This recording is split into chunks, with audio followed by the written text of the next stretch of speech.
Salut à tous, c'est Mike pour Retro Rollist. On est sur l'exposition les 50 ans du jeu de rôle et on va faire une petite progression historique du jeu de rôle. Bonjour, comment est-ce que ça va? Bonjour. Je vous laisse vous présenter du coup, parce que on est avec des figures quand même assez emblématiques. Surtout Didier, comme Oui. figure emblématique du jeu de rôle. Alors, non, j'ai pas été président de la FDGN. Donc toi Olivier, à l'heure actuelle, qu'est-ce que tu fais et qui es-tu? Alors, moi, Olivier, je suis pré-retraité. Donc, j'ai un peu plus de temps à consacrer à nouveau au jeu de rôle. Donc, j'ai fait pas mal de choses en matière de jeu de rôle. Scénariste, j'ai organisé des jeux de rôle grandeur nature. Je me suis occupé de la communication de la FDGN.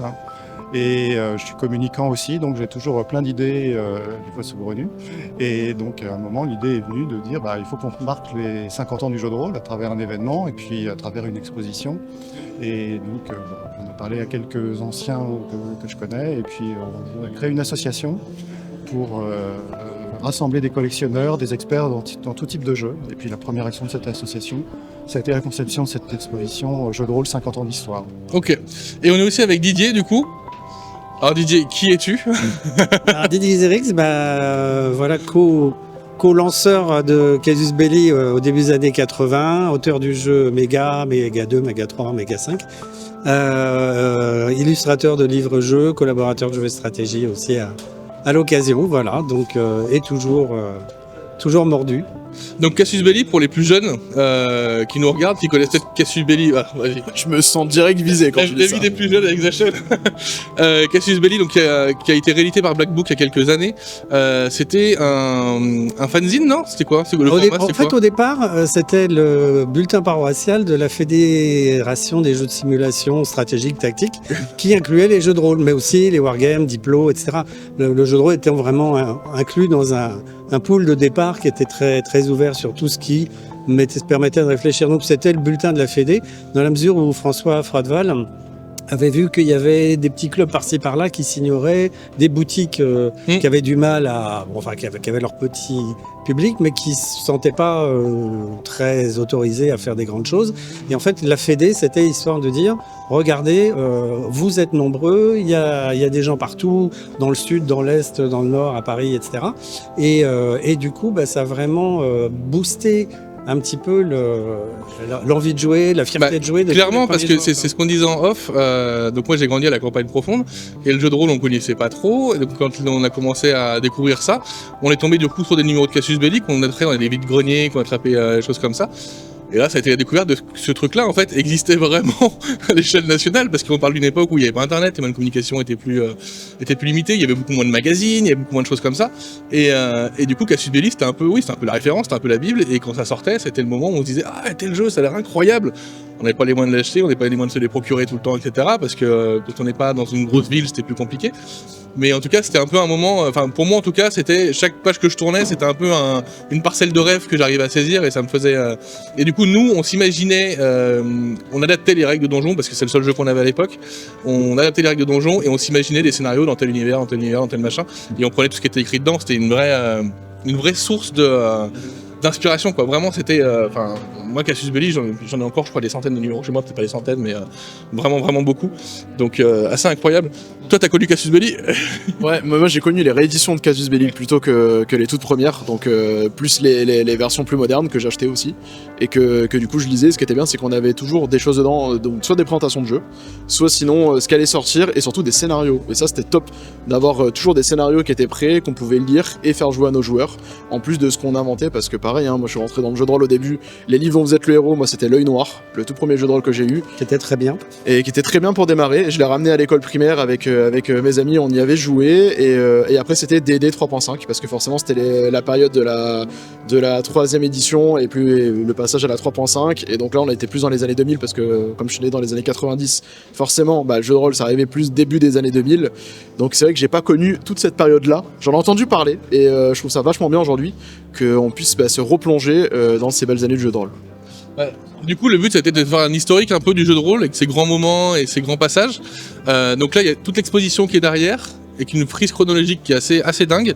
Et donc, on commence dans les années 60, oui, avec du wargame, Voilà, et quelques personnes qui font du wargame, du coup. les prémices du jeu de rôle, donc c'est aux États-Unis. Hein. Les amateurs de wargame essaient des concepts nouveaux et petit à petit, ils passent à l'échelle du personnage, alors qu'au début, c'est surtout des grandes armées qu'on gère, puis des petits bataillons, et puis après, Voilà. quelqu'un On qui voit s'appelle Dave Arneson a des nouvelles idées.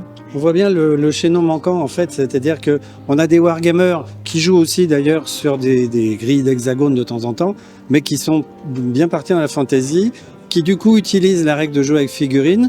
Et alors ce qui est rigolo, ce qui est intéressant, ce qu'il faut dire aussi, c'est que malheureusement, enfin, et heureusement, le décès de Gary Gygax récemment a fait que des médias américains, enfin des magazines, des fanzines, des chaînes YouTube se sont intéressés justement à ces racines. Et eux, pour eux, c'est des voisins, même s'il faut faire 3 heures de voiture.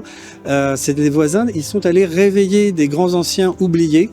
Et par exemple, c'est comme ça qu'on retrouve plus facilement, même sur Wikipédia, hein, mais on retrouve la trace de ce créateur de figurines qui a été un des premiers à faire, qui faisait des figurines historiques, qui était un des premiers à faire de la figurine fantastique.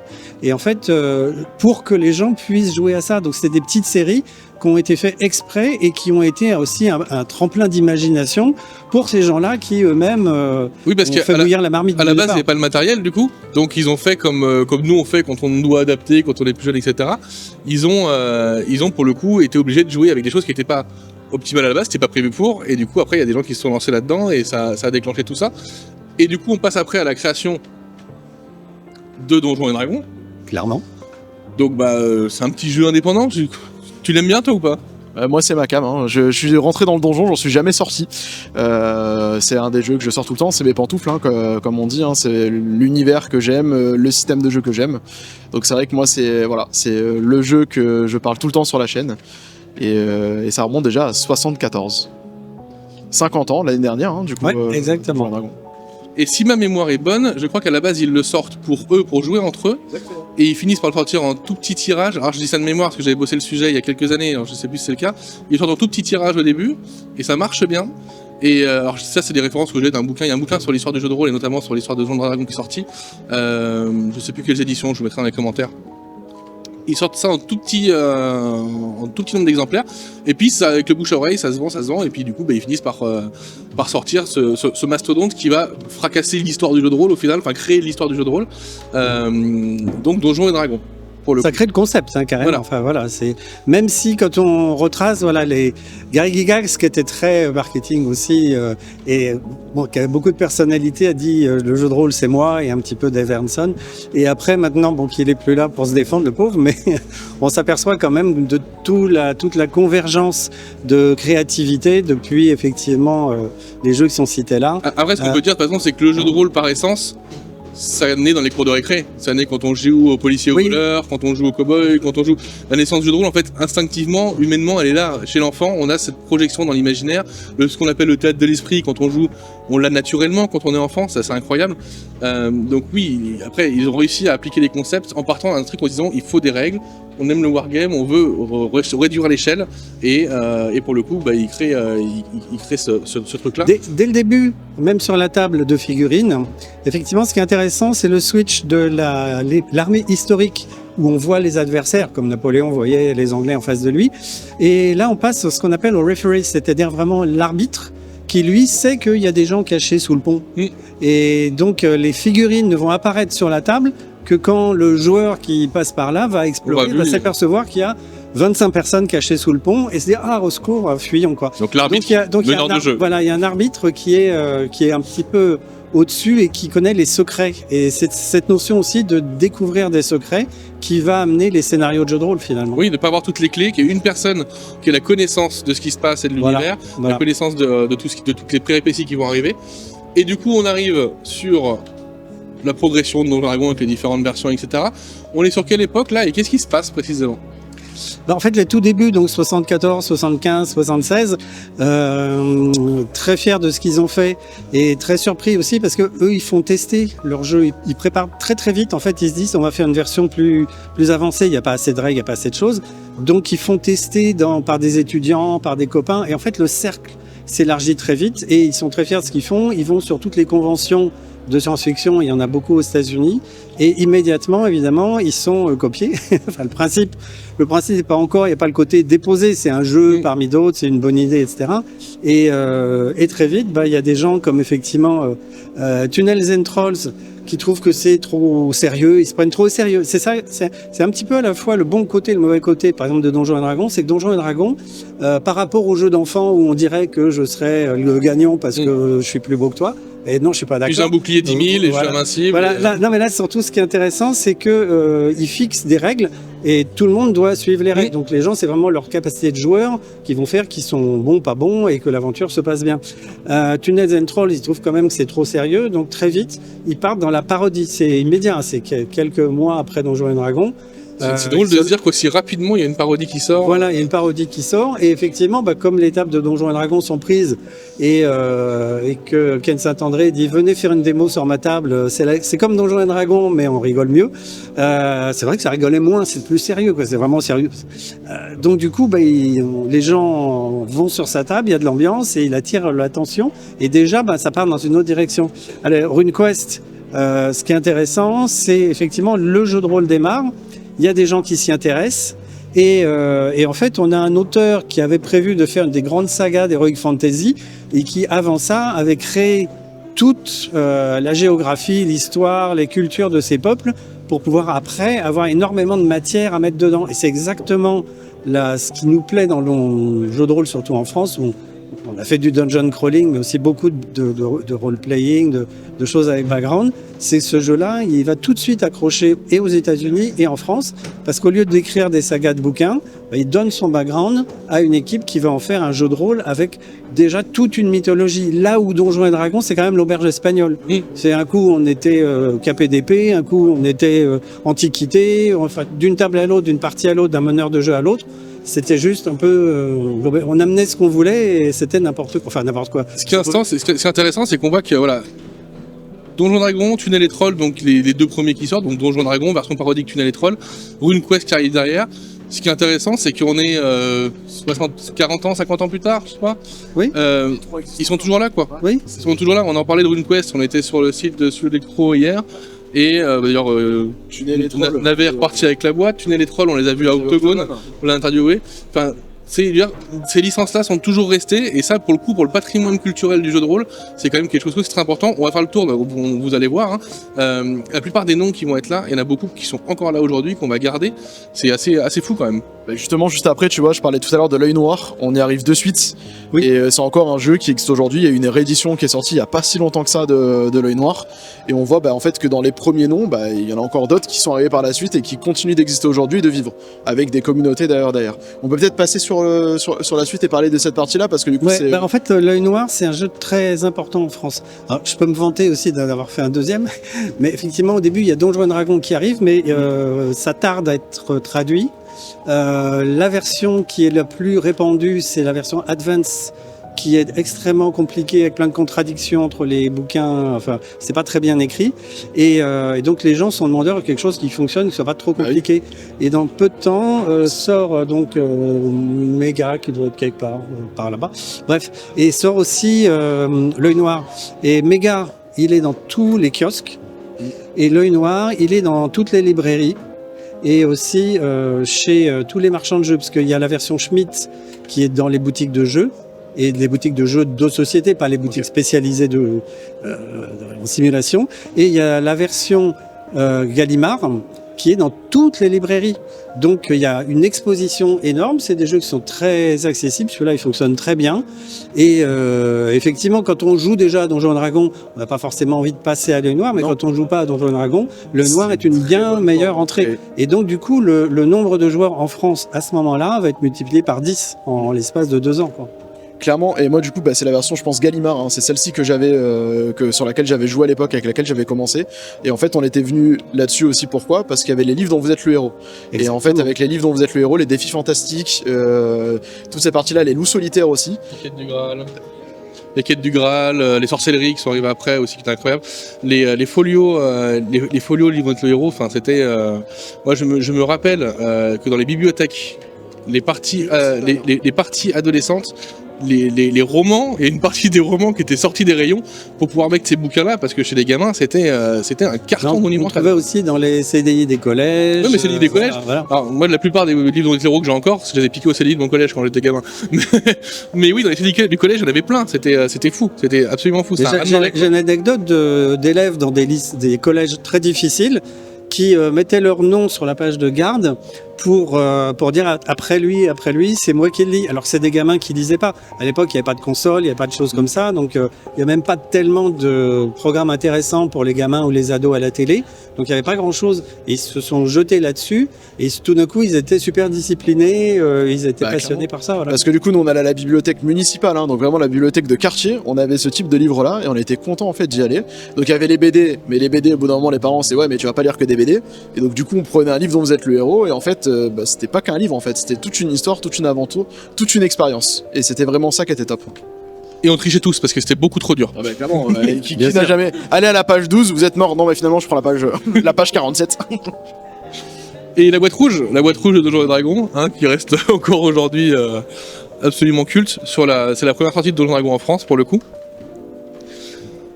Quand elle est arrivée, cette boîte, ça a fait quoi? Ça fait beaucoup de bien parce que comme je le disais, on n'avait que Advanced Dungeons and Dragons. Il y a eu des premières tentatives de traduction, mais enfin c'était vraiment, ça a été un petit peu compliqué le démarrage. Alors que la boîte de Donjons and Dragons, c'était Donjons and Dragons.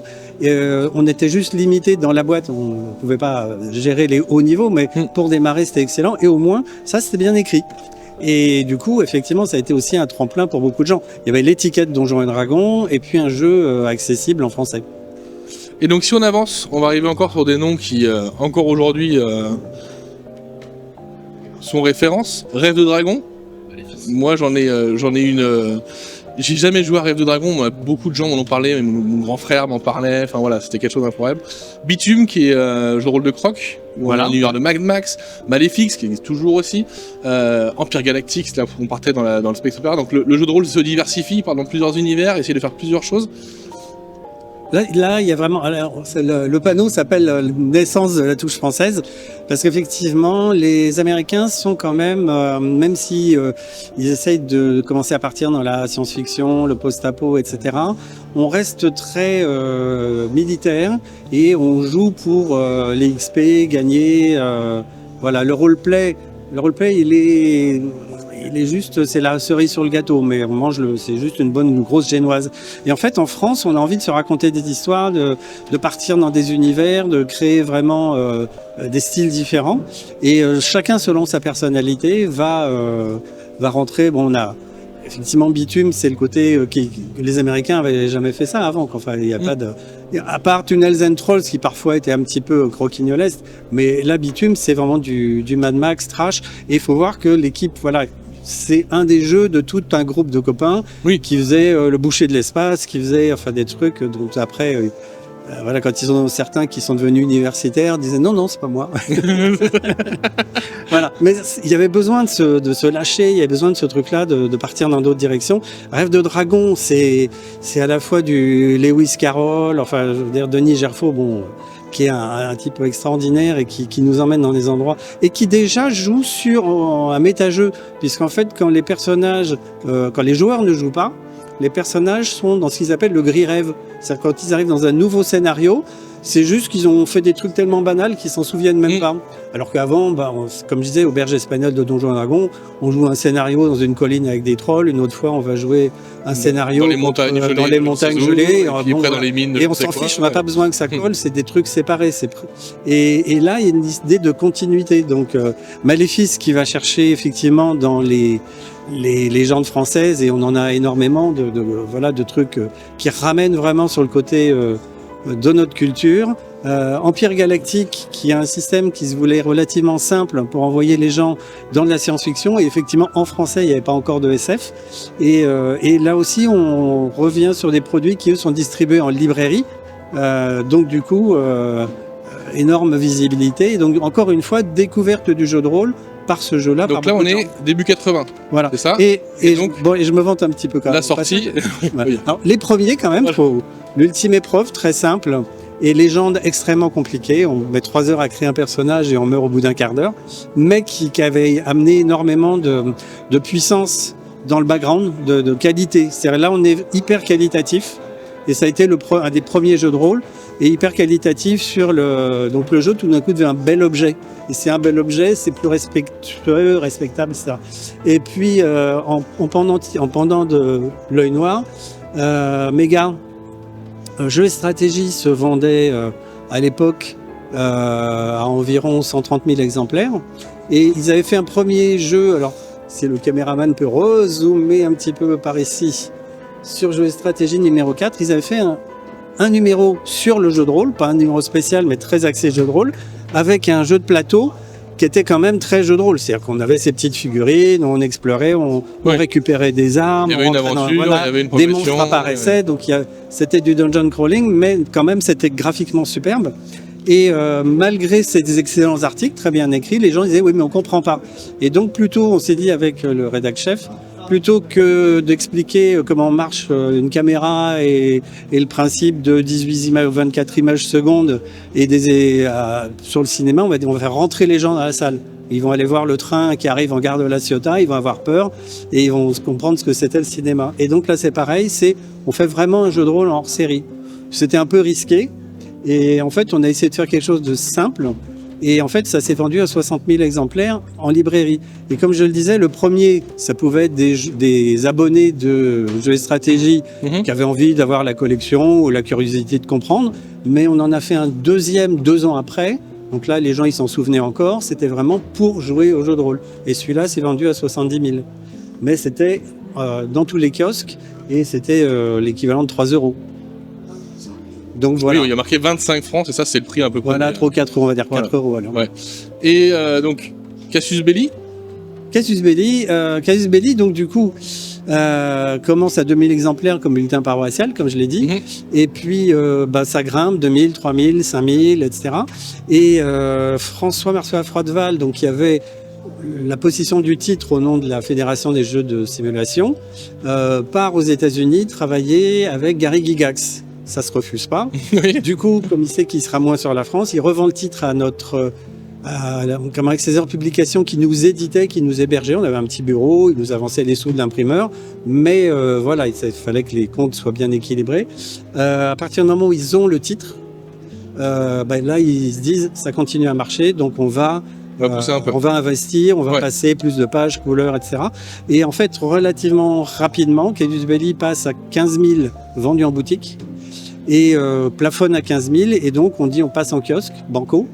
Et très vite, on passe à 35 000 en kiosque. Voilà. Donc là, c'est vraiment... Et c'est là que le... 85-86... Vous avez commencé à faire rêver des gamins comme moi. Voilà. On arrive donc 85 000 comme on le disait. Et alors là, on va arriver sur... Moi, c'est ma génération de jeux de rôle à moi, pour le coup. Pour le coup, là, on voit donc In Nomine Satanis. Donc encore un jeu français au final, puisque c'est Croc. Toujours Croc.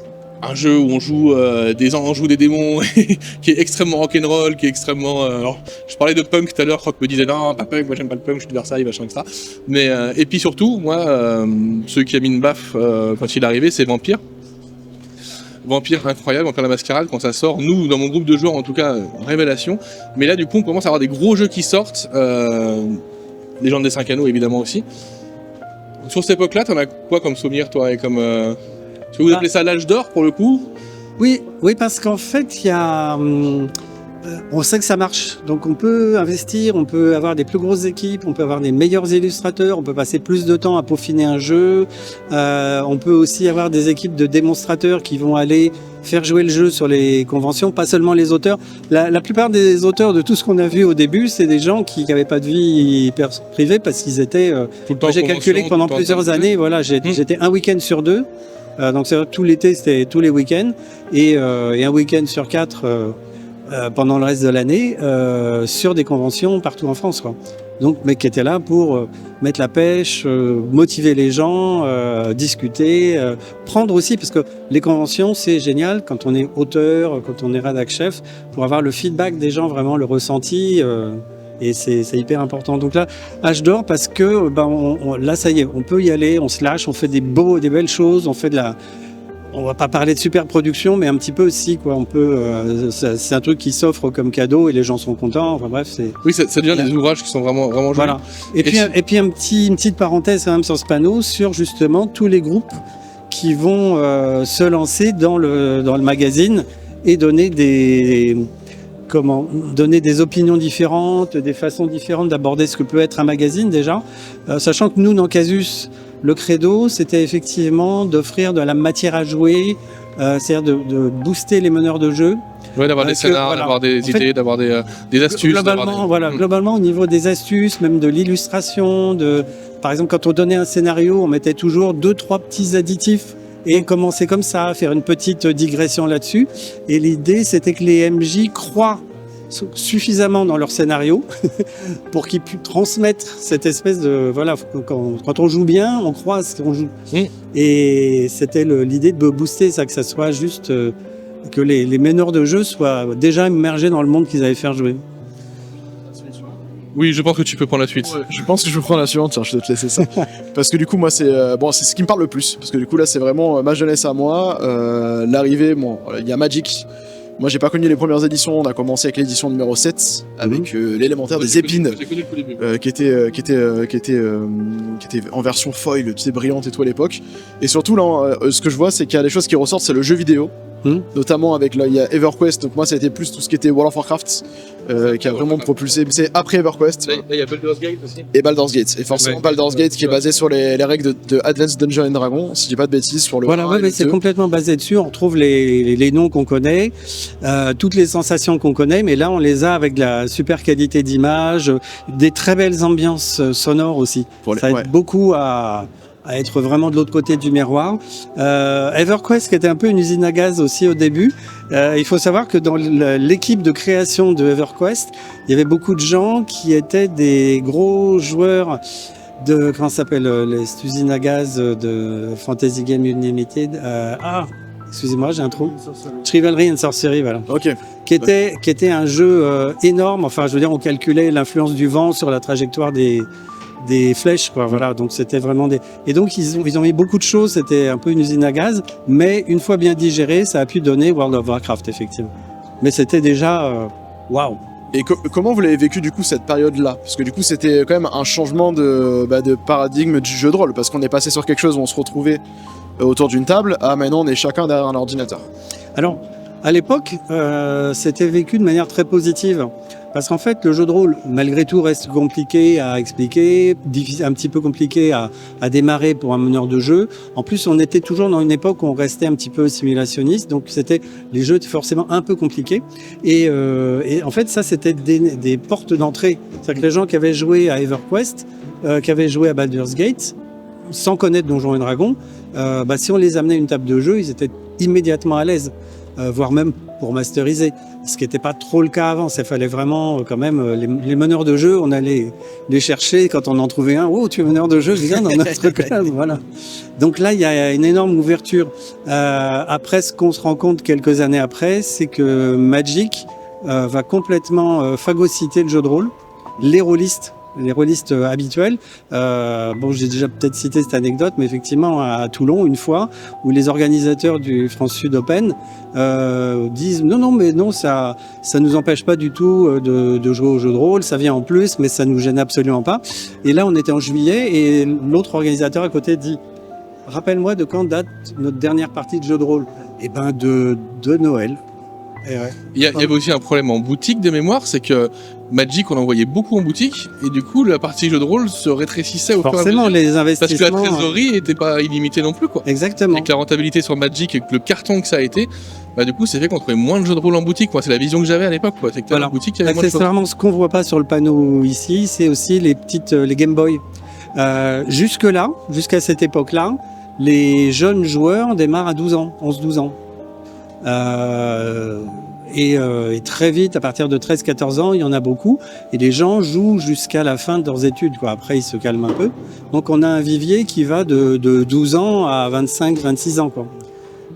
Quand Magic arrive et quand les Game Boy arrivent, les Game Boy, alors Magic va phagocyter les joueurs habituels parce que c'est plus facile à mettre en place, et les Game Boy vont en fait remplir la même fonction que le jeu de rôle auprès des 10, 11, 12, 13 ans, 14 ans, ce qui fait que les joueurs après cette période-là, commencent à jouer plutôt à 14, 15 ans, 16 ans. Ce qui fait déjà... La Game Boy, quand elle sort, moi je sais que j'étais pile poil dans l'âge quand elle sort, la Game Boy, pour la révolution de la Game Boy. Je sais pas si on se rend compte aujourd'hui de ce que c'était, mais tu allais au collège, tu avais les gamins qui... Là aujourd'hui on parle, ouais, les gamins ils se parlent pas, ils ont leur smartphone. Mais nous on avait la Game Boy, quoi. Et au pire il y avait un câble, on jouait à Tetris, mais c'était tout. Enfin, on avait tous une Game Boy et c'était un truc de fou. On l'avait tous dans la poche, alors que c'était un tank, hein. Oui. Mais c'était un truc de malade, quoi. Alors ce qui est rigolo, c'est que moi, tu vois, juste après, la Game Boy était interdite à l'école. Oui. Et du coup, on avait du Magic dans les cours de récré, tu vois, et des cartes Pokémon, parce que c'était la génération Pokémon. Donc du coup, on avait les jeux de cartes qui revenaient à la mode dans les écoles, et un peu les billes aussi, mais voilà, nous, on était plus... voilà, nous, l'époque, on n'avait pas, mais on avait les billes et les cartes, quoi. Alors, de mon angle, cette période, c'est celle aussi du développement du jeu de rôle grandeur nature. Donc moi, je fais aussi de l'organisation de jeu de rôle grandeur nature à cette époque-là. Il y a vraiment aussi un petit âge d'or. Plein d'associations se sont créées, puis la Fédération de jeux de rôle grandeur nature est créée également, et on en parlera un petit peu plus tard. Mais ces expériences, elles intéressent aussi ceux qui développent des jeux en ligne. Moi j'ai été contacté, on m'a dit bah oui, vous avez une expérience de jeu de rôle grandeur nature, ça peut être intéressant pour savoir comment on va gérer les communautés en ligne.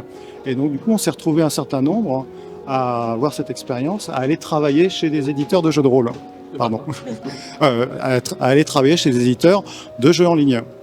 Et donc du coup cette école d'écriture de scénario, à la fois pour certains qui faisaient du jeu sur table ou d'autres qui faisaient du jeu de rôle grandeur nature, a été mise à profit pour faire évoluer ça. Et ce qui est amusant, c'est que après on a constaté que certaines techniques qui avaient été développées dans des jeux massivement multijoueurs avaient été réutilisées dans des jeux de rôle grandeur nature. Par exemple les instances, pour occuper les joueurs pendant un moment, hop, on crée une instance qui est répétitive. Alors, même si c'est pas forcément très réaliste, ça permet d'occuper les gens. Mais enfin on rentre dans des techniques qui intéressent pas tout le monde. Olivier, ce qu'il faut dire aussi, c'est que Olivier a été un grand organisateur de conventions avec jeux multitables, c'est-à-dire que des histoires se complétant avec des tables différentes et des joueurs qui passaient, enfin, selon les fois, parfois des joueurs qui passaient de l'un à l'autre, des tables qui se complétaient, ce qui est un petit peu aussi l'expérience du grandeur nature appliquée sur la table aussi. C'est vrai que cette formule, c'est à la fois l'avantage du jeu de rôle sur table et l'avantage du grandeur nature. C'est-à-dire que dans un grandeur nature, on ne peut pas tout faire. Et dans un jeu de rôle sur table, on est limité par une petite équipe. Là, on permet aux joueurs de quitter la table, de quitter le groupe et d'aller se mélanger avec un autre, avec des interactions de type jeu de rôle grandeur nature. Et c'est des très beaux scénarios qui peuvent être générés par ça. Ce qui, sur une convention, est sympa parce que du coup, tous les participants se sont rencontrés. Il y a 20 personnes, c'est un groupe de 20 personnes au lieu d'être des petits groupes de 5. Et ça, c'est très bien. Alors je sais pas toi Mike, moi du GN j'en ai pas fait beaucoup, j'en ai fait en comment ça s'appelle, il y avait des associations en fait de clubs jeux de rôle dans le quartier, et en fait j'ai déjà fait une ou deux sessions de GN comme ça justement en club de quartier où c'était beaucoup des enfants, des ados, où on se retrouvait, et du coup il y avait vraiment des passionnés qui nous faisaient faire du jeu de rôle sur table, mais également de temps en temps des petites sessions de GN dans la forêt ou autre, des petites histoires qu'ils avaient préparées. Donc après moi j'en ai pas fait plus que ça, j'ai jamais eu l'occasion d'aller sur une vraie convention de GN, une vraie session de GN comme peut-être vous les avez organisées ou comme ça se fait encore aujourd'hui, où certains ça dure des semaines. J'ai jamais eu l'occasion, je sais pas toi Mike. Non, j'ai jamais eu l'occasion non plus. Après comme j'ai dit, moi j'ai grandi, il y avait personne autour de moi, donc déjà monter une table de jeu de rôle, on était 4, c'était déjà compliqué. Mais le GN du coup ça n'existait pas. En fait, enfin il y en avait pas dans le Jura. C'était pas accessible. Après quand j'ai fait mes études sur Lyon, et là pour le coup il y avait plus de potentiel, mais à cette époque-là j'avais un peu arrêté le jeu de rôle parce que je faisais de la musique tout ça, donc GN jamais du coup.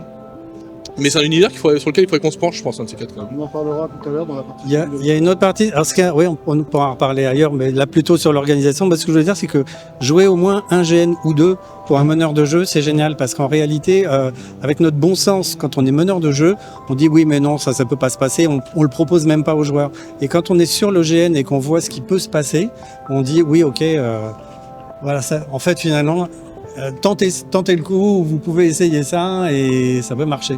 Et des anecdotes de GN comme ça, il y en a plein qui sont invraisemblables. En GN, on ne court pas dans le noir dans une forêt. Non. Mais dans un jeu de rôle sur table, il y a beaucoup de gens qui ont essayé. Voilà. Non mais en GN, voilà, il suffit de descendre une colline en criant à 2 pour faire fuir 5 gardes armés jusqu'au dents. En GN, c'est l'anecdote de Pierre Rosenthal. On peut avoir la garde qui rentre dans le poste de garde, se cacher, il faut que tu me filmes. Se cacher comme ça, le poste de garde est là. Les 15 personnes arrivent par le couloir ici, Et ils vont passer dans Pierre Rosenthal qui est comme ça, dans l'empoignure de la porte, et ne pas pardon, vont passer dans Pierre Rosenthal qui est caché dans l'empoignure de la porte et ne pas le voir. Et c'est le 15e qui rentre dans la salle de garde et qui tout d'un coup se retourne et dit il y a quelqu'un là. Voilà. Mais ça, en tant que meneur de jeu, j'y croirais. Mais enfin, Oui. là finalement, je veux mettre une difficulté parce que les gens sont ailleurs et voilà. Clairement. Et donc du coup, on passe de l'autre côté et on se retrouve cette fois-ci pour parler de la suite. Et donc moi, ce qui m'attire directement l'œil, c'est les BD. La partie donjon, l'Enfeuse de Troie, il y a eu Gnome de Troie, l'Enfeuse des Étoiles, Troll de Troie, tout ça, moi, c'est des choses qui m'ont parlé dans mon enfance. C'était les BD que j'ai lus, principalement des éditions Soleil pour la partie Troll de Troie et Delcourt, si je dis pas de bêtises, pour la partie donjon. Donjon, ouais. Ben, en fait, ce qui est intéressant, c'est qu'on arrive à un moment où il y a des joueurs à la première heure qui se professionnalisent dans leur direction, que ce soit le roman pour certains, que ce soit le scénario pour d'autres ou l'illustration. Et on trouve donc des gens qui connaissent bien, même typiquement chez Soleil, les scénaristes qui veulent faire des scénarios inspirés, c'est-à-dire de fantasy, inspirés jeux de rôle, ils vont tomber sur des illustrateurs qui eux-mêmes ont été des gros joueurs et qui savent ce que par rapport à des rôlistes on peut montrer, pas montrer. En fait, ça crée une nouvelle mise en scène. Donc là, on arrive vraiment dans la deuxième génération, celle des vieux joueurs qui deviennent eux-mêmes auteurs, éditeurs, par rapport au GN aussi, qui deviennent effectivement, qui rentrent dans les institutions culturelles, qui vont organiser des GN dans le train. Donc on est vraiment sur la deuxième génération. C'est des gens qui savent que maintenant, quand ils parlent jeu de rôle, quand ils font quelque chose dans l'esprit jeu de rôle, ils vont avoir aussi un auditoire, c'est-à-dire des gens qui connaissent et à qui ils vont pouvoir s'adresser. Donc ça change beaucoup de choses et ça permet beaucoup de publications diverses et variées dans tous les domaines, dans le roman. Et ce qui est rigolo en plus, c'est encore aujourd'hui, là on a parlé des éditions Soleil avec Troll de Troie, en fait ils ont sorti par exemple les Terres d'Aran en BD, toute la série de BD avec orques, gobelins, nains, elfes, etc. Et qui aujourd'hui sont aussi adaptés en jeu de rôle, donc ça continue un petit peu en utilisant les illustrations justement de la BD, donc on voit que c'est quelque chose qui continue encore de vivre aujourd'hui de ce côté-là. Et voilà, d'ailleurs, typiquement, la boucle est bouclée, puisque une fois que l'Enfeust avec beaucoup de numéros, il y a un background orienté jeu de rôle pour les gens qui veulent l'utiliser en jeu de rôle. Exactement. Donc on est vraiment dans une culture où maintenant on n'est plus des jeunes gamins ou des débuts de geeks, on est vraiment, on est les créatifs de l'époque. Et donc là du coup, toute la partie là, c'est la présentation des différents univers qui sont apparus par la suite. Voilà. On voit aussi, alors ce qui est intéressant, c'est que quand on parle de Traveler, là on est sur de la science-fiction très très wargamique. Il y a vraiment des combats de vaisseaux qui vont mieux gérer avec des figurines. Oui, c'est du combat stratégique. Voilà. Space Up qui est déjà plus de l'aventure. Et puis quand on arrive, et là il y a du temps qui s'écoule, quand on arrive sur Star Wars, Alien, Men in Black. Star Wars version D6, c'est vraiment la toute première salle, elle était extraordinaire, parce qu'après il y a eu la D20 pour la sortie des 1, 2, 3 qu'ils avaient sorti, qui n'a pas marché du tout. Voilà. Et maintenant il y a la version de Edge, mais ça c'était vraiment la toute première basée sur, du coup à l'époque ce qui était appelé le 1, 2, 3, parce qu'il n'y avait que le 4, 5, 6 quand elle est sortie. Et en fait, là on rentre effectivement dans les licences, c'est-à-dire que auparavant, avant cette époque-là d'ouverture, un studio de cinéma allait pas céder des droits à cette bande de gamins qui allaient jouer dans votre tas de sable. Là, quand ils commencent à discuter marché mondial, oui, ça vaut le coup de laisser une licence. Sachant qu'effectivement, quand on laisse une licence à un nouveau domaine de marketing, quelquefois de produit quel qu'il soit, ça va complexifier parce qu'après, les droits automatiques des suites de produits dérivés, qui a des droits sur qui, donc c'est normal que les gens ne lâchent pas les droits facilement quand ils sont par exemple dans le cinéma vers le jeu, parce que la complexification tout simplement administrative ne vaut pas le coup pour ce que ça va rapporter. Et là, donc ça veut dire qu'on rentre dans une période où des gros studios de cinéma se disent oui, ok, ça va rapporter plus que ça va compliquer la vie, et donc allons-y, banzai, quoi. Surtout sur Star Wars, où ils voulaient que qu'il y en ait partout, pour tout, sur les boîtes de Kellogg's, sur des jouets, ils en voulaient partout. Donc c'est logique. Et après, sur les licences, on arrive aussi au moment où le rôliste, il a plus 12 ou 13 ans. Il en a peut-être 30 et il commence à avoir un budget et il commence à pouvoir acheter des jeux et il commence à devenir une clientèle potentielle, et donc du coup ça a continué de se développer dans ce sens-là. Mais c'est vrai qu'à la base c'était quelque chose de marketing, et il se dit il y a un public chez les jeunes, on peut attirer les jeunes et on peut faire de la publicité et du marketing dessus, quoi. Et George Lucas là-dessus, on sait comment il est, quoi. Il est très fort. Il y avait déjà eu des essais dans les années 80 avec TSR qui avait sorti Indiana Jones et Conan, mais il l'avait fait avec un nouveau système de jeu Ils avaient complètement mis de côté le système Donjons et Dragons. Et bah, ces jeux n'ont pas été très loin, quoi. Ils ont fait 3 suppléments et ils se sont arrêtés. Mais voilà, il y avait déjà eu des tentatives. Ce qu'il faut voir, une petite parenthèse chiffrée, mais c'est que au début des années 90, je crois que c'est vers 92, on avait des statistiques sur Donjons et Dragons et on avait calculé que donc au début des années 90, il y avait 6 millions de joueurs rien que de Donjons et Dragons énorme. dans le monde. C'est énorme. Alors tout compris. Hein. Ouais, mais c'est énorme. Voilà, donc rien que Donjons et Dragons et Donjons et Dragons, c'était une grosse locomotive, mais il y a tellement de jeux autour que effectivement, il y a peut-être 10 millions de joueurs dans le monde. Donc, comme on le disait, voilà, avoir sa licence vue dans le milieu des rôlistes, c'est une bonne promotion. Alors moi j'ai une petite question. Je vois qu'il y a marqué Spelljammer ici, donc en lien avec Donjons et Dragons, hein, qui a un settings de campagne. Est-ce que Spelljammer est sorti justement pour se dire, bah, en fait on avait du Space Opera qui commence à sortir et on voulait capter toujours les joueurs de Donjons et Dragons ou les joueurs intéressés par le Space Opera, les emmener dans Donjons et Dragons et c'est comme ça qu'on a créé Spelljammer? Ou est-ce que ça n'a aucun rapport, ça a été créé à la base et puis c'est sorti au même moment dans la même période? Moi, je pense que je peux te répondre parce que je suis la cible précise de ça.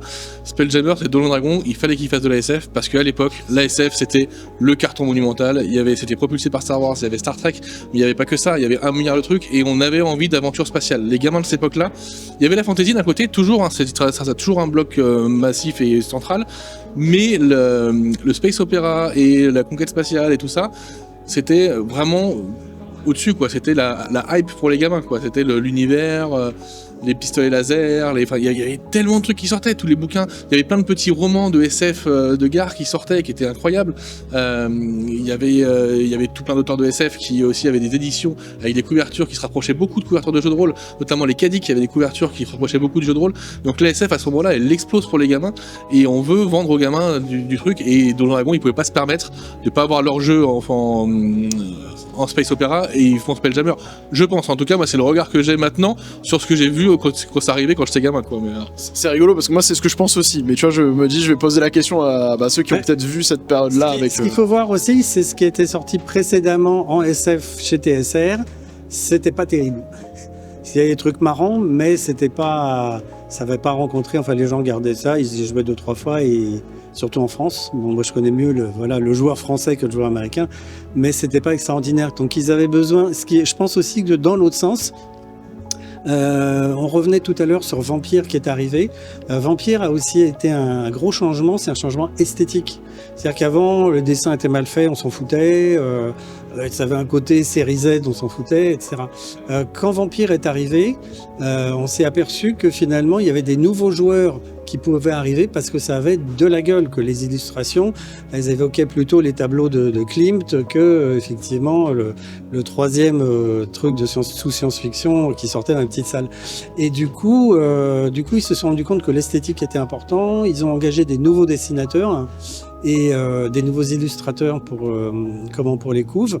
Et du coup, ils avaient aussi après la qualité pour sortir des choses créatives, originales, qui n'allaient pas juste être incompréhensibles ou à côté de la plaque.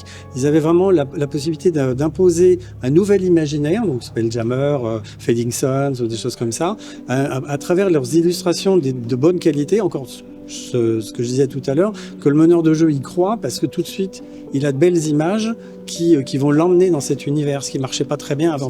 Et c'est rigolo parce qu'aujourd'hui c'est vraiment un truc inimaginable. C'est-à-dire que hormis la partie old school revival en fait, qui est ressorti, qui a cet esprit de revenir aux sources du jeu de rôle, aujourd'hui sortir un jeu de rôle avec des visuels qui ne fonctionnent pas, avec des choses qu'on ne peut pas présenter à ses joueurs, on a de plus en plus d'aides de jeu, ça serait très compliqué.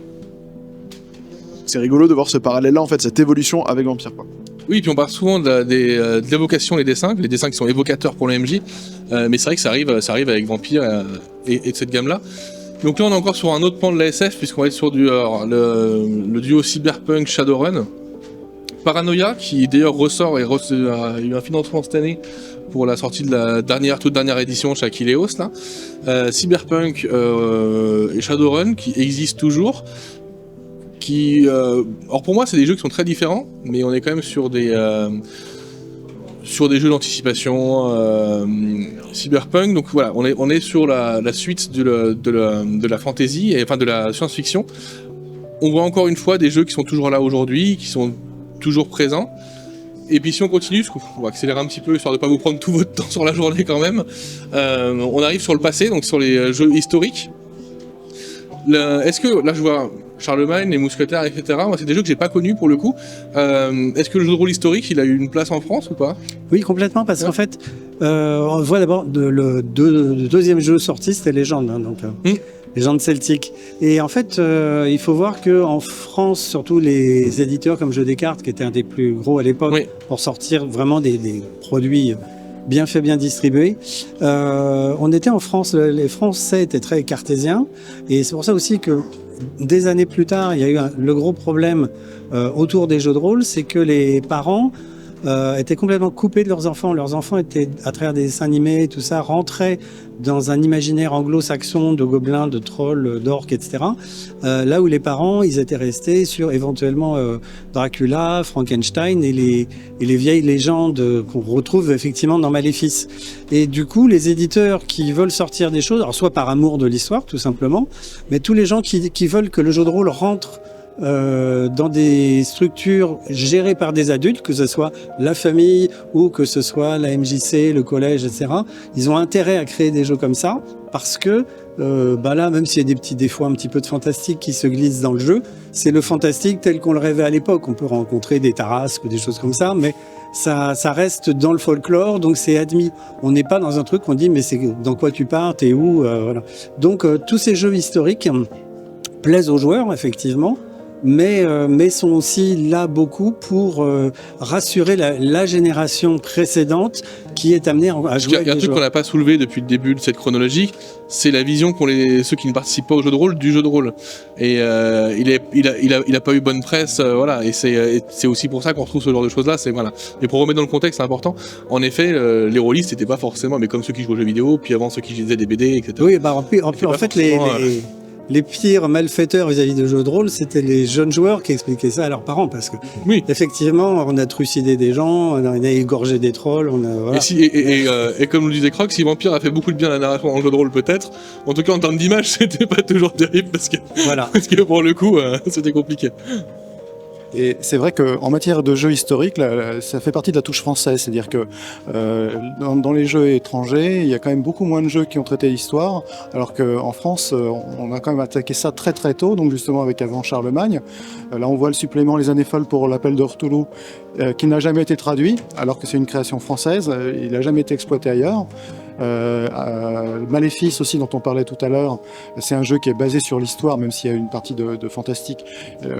Ça amène quand même à s'intéresser au début du XXe siècle, à la Belle Époque. Et là, on a dans les jeux qui sont ici en exemple, Méliès Christie, Pavillon Noir, Wurm, Tédéum pour un massacre. Tout ça, c'est des jeux français. Et c'est vrai que les exemples étrangers sont plus rares. Il faut faire un petit cocorico, c'est qu'effectivement, grâce à la liberté des premiers créateurs français qui se sont affranchis de Donjons et Dragons, il y a toute une génération autour d'eux ou après eux qui se sont dit moi aussi je peux le faire et moi aussi je peux chercher quelque chose de personnel, d'original, etc. Et ça nous a permis de partir dans des directions beaucoup plus personnelles et moins marketing, des jeux d'auteurs et moins des jeux de marketeurs. Et d'ailleurs là dans ce qui est présenté, on voit qu'il y a beaucoup de choses récentes, hein. Le jeu historique revient aussi pas mal à la mode ces dernières années. Il y a Worms qui est ressorti donc sur la partie préhistoire niveau historique, à Pavillon Noir pour toute la partie un peu plus piraterie en termes de période. On a aussi les Lames du Cardinal là, qui sont ressortis il n'y a pas si longtemps que ça.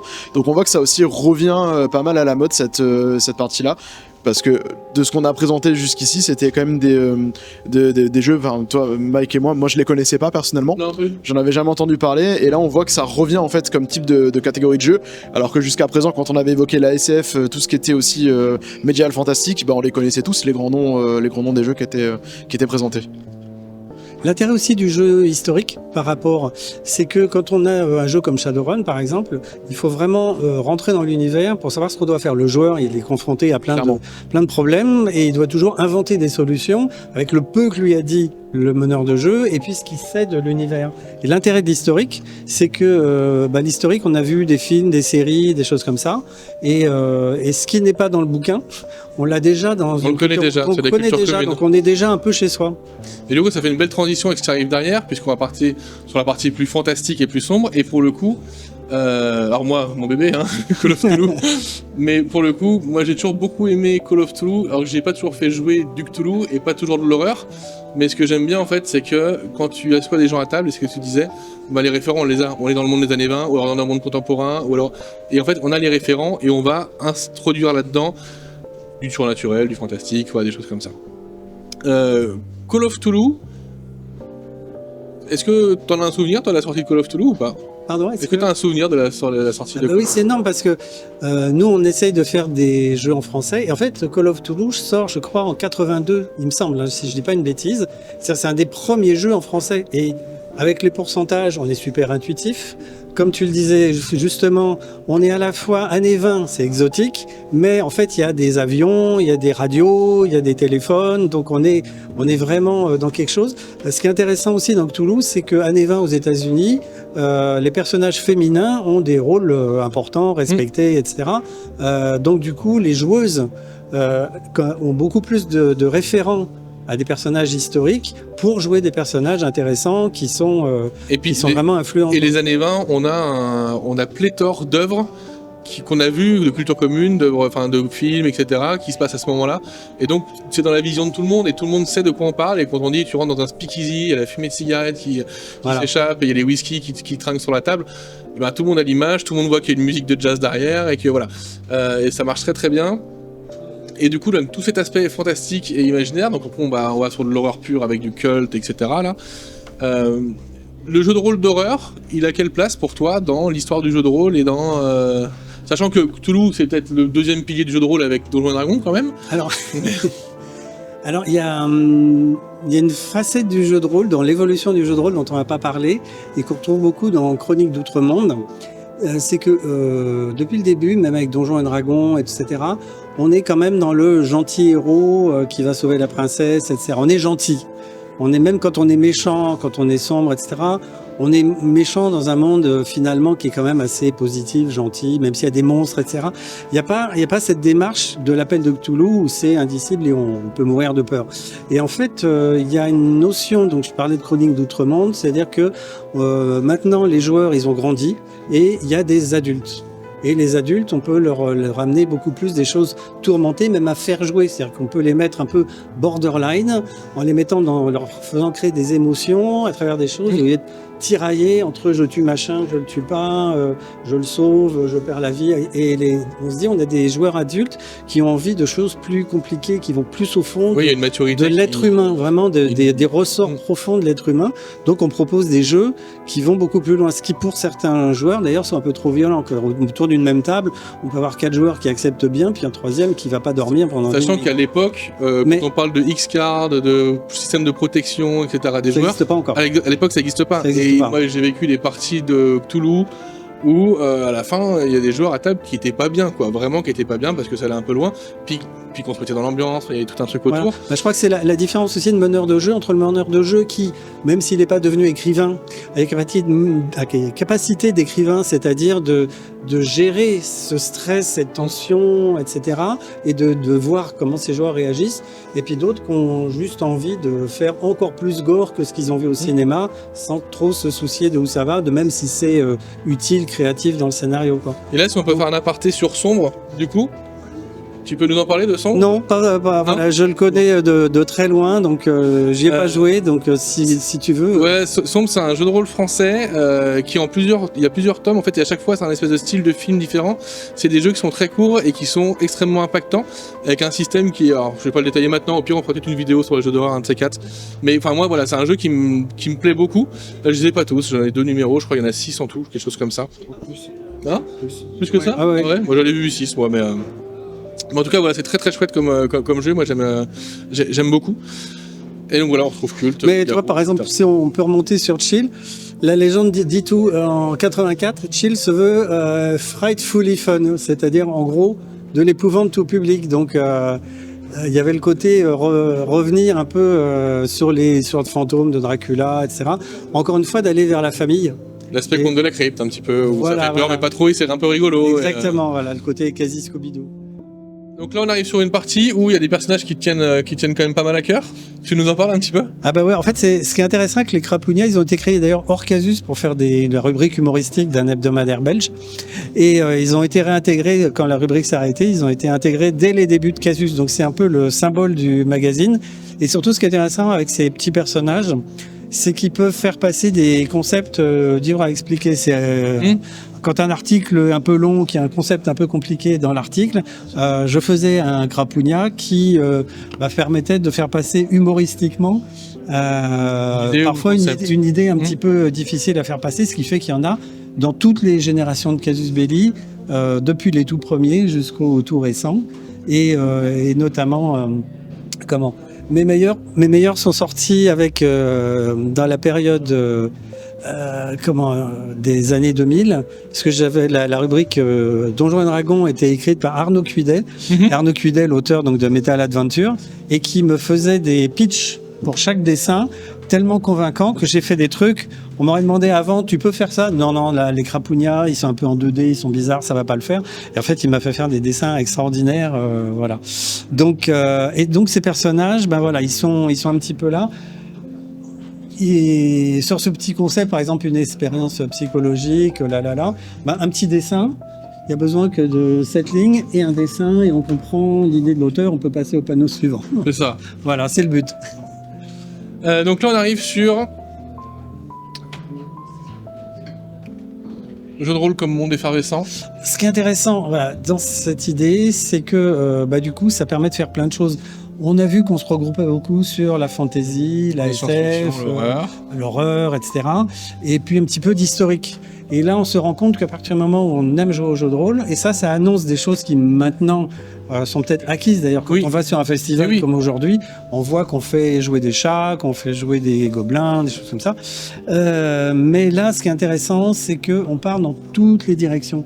Des directions d'auteurs dès les débuts, et c'est un petit peu pas connu, ça a disparu. Bunnies and Burrows, où on joue des lapins quand même, enfin des lièvres pour être précis.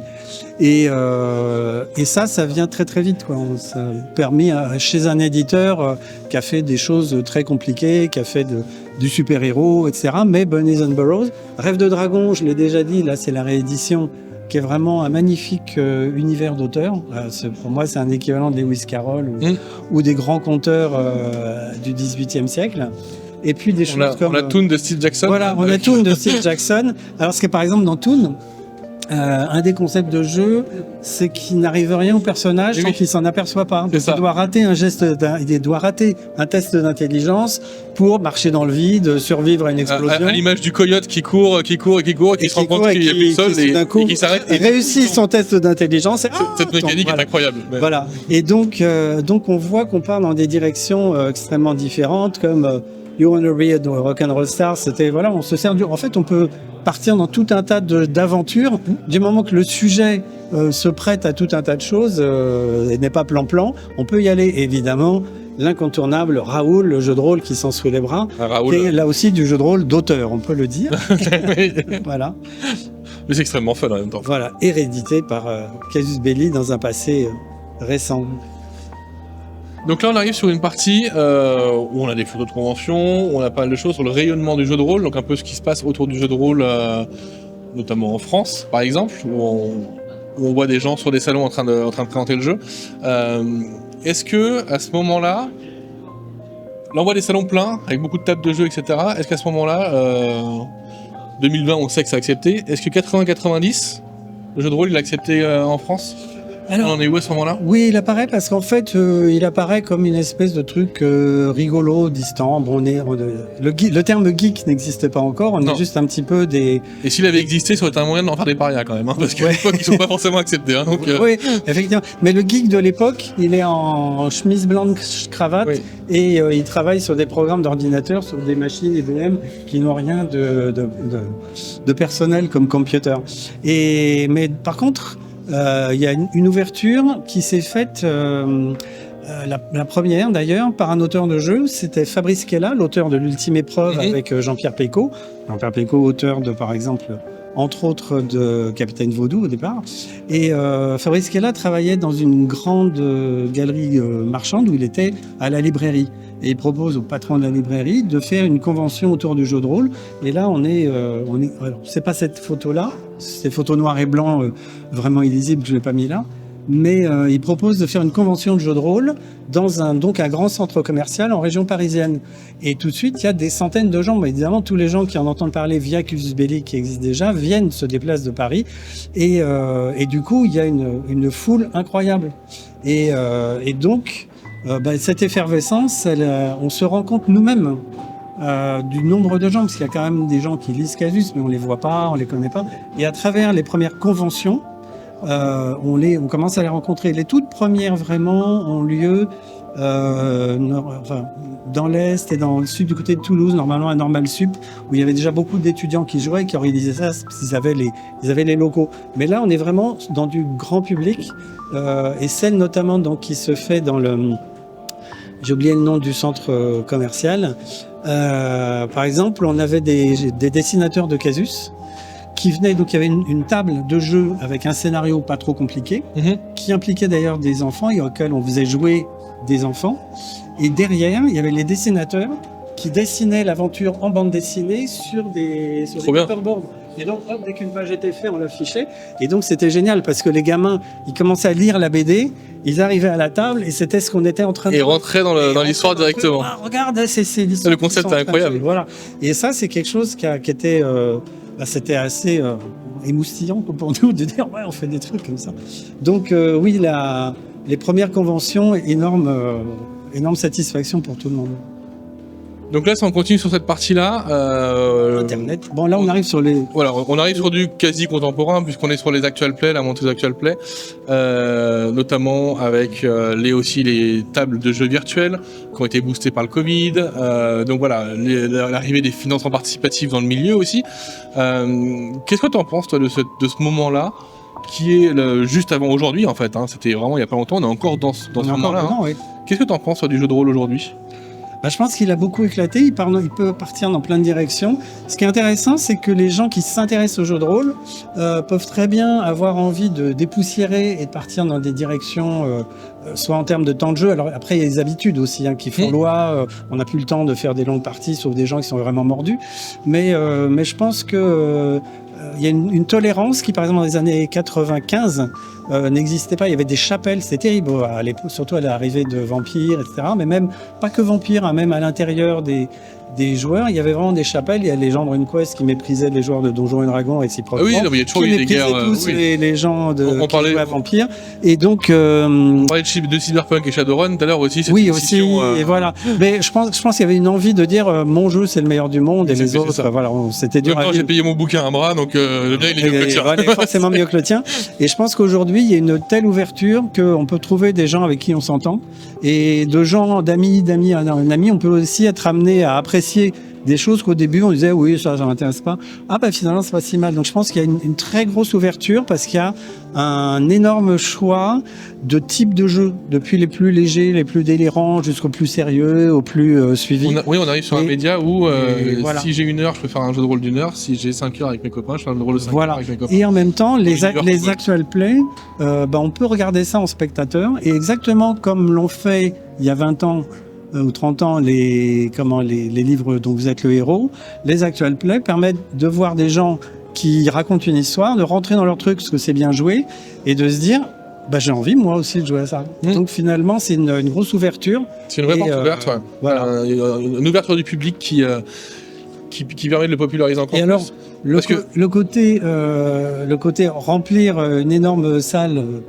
Ça, tu l'imaginais en 78 on imaginait le concept. On se disait, tiens, ça serait rigolo mais on imaginait 50 personnes, un mini-théâtre, voilà.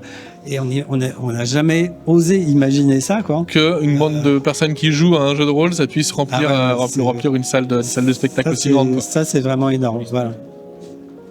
Alors, par contre, ce qu'il faut voir, c'est qu'à une époque, quand même, il y a, comme tu le disais, dans les années 80-90, surtout années 80, finalement, c'est quelque chose de nouveau, de curieux, et les gens qui étaient curieux de nouvelles cultures, curieux de SF, de tout ce qui se faisait à l'époque, mais pas seulement de littéraire, hein, de phénomènes de société, et était capable aussi d'en tirer le meilleur parti. Là, on est chez André Berkoff, ouais. Qui a vraiment invité toutes les personnalités de l'époque, qui a invité aussi, par exemple, une psychologue qui dit voilà, l'intérêt du jeu de rôle c'est ça, le côté agréable du jeu de rôle c'est ça, qui dit il faut peut-être faire attention effectivement, quelqu'un de fragile, faudra faire gaffe à lui, faire attention à lui, mais qui est très positive sur le jeu de rôle. Voilà, donc Et du coup, je vois que t'es présent là, hein, si je dis pas de bêtises, hein, lors de. Oui. Ah bah là, il y avait tout. Il y avait du jeu de rôle grandeur nature en direct avec notre regrettée Anne Vétillard à l'épée. On avait même amené une maquette du quartier, une maquette faite par Frédéric Bassot, du quartier des Basses Eaux, justement, de la Élite. Donc ça, qui était sur le plateau. Et je pense qu'André Berkoff a bien montré tout l'imaginaire qu'il pouvait y avoir autour.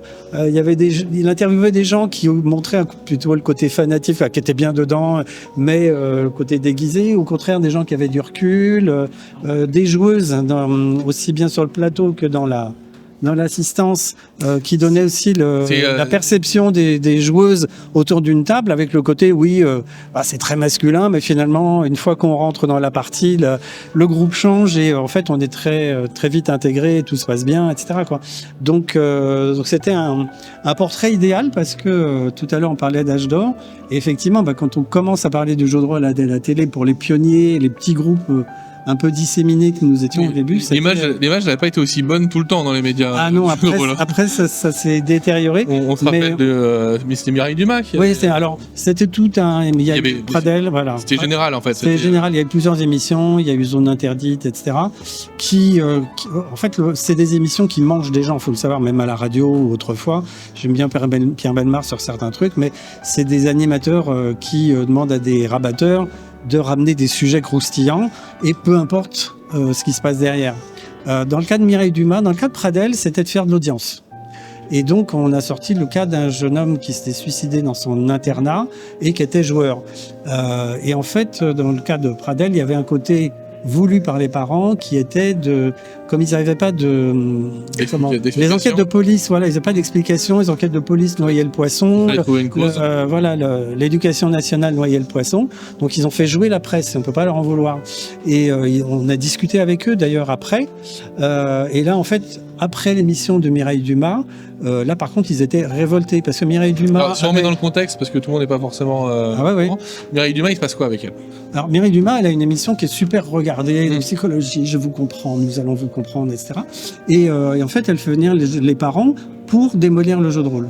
Elle a une amie elle-même, et ça on l'a su après par des gens de la télé, elle a une amie elle-même qui trouve que c'est des conneries, ses enfants jouent au jeu de rôle, et c'est des conneries, il faut faire quelque chose contre ça. Donc elle monte une émission à charge.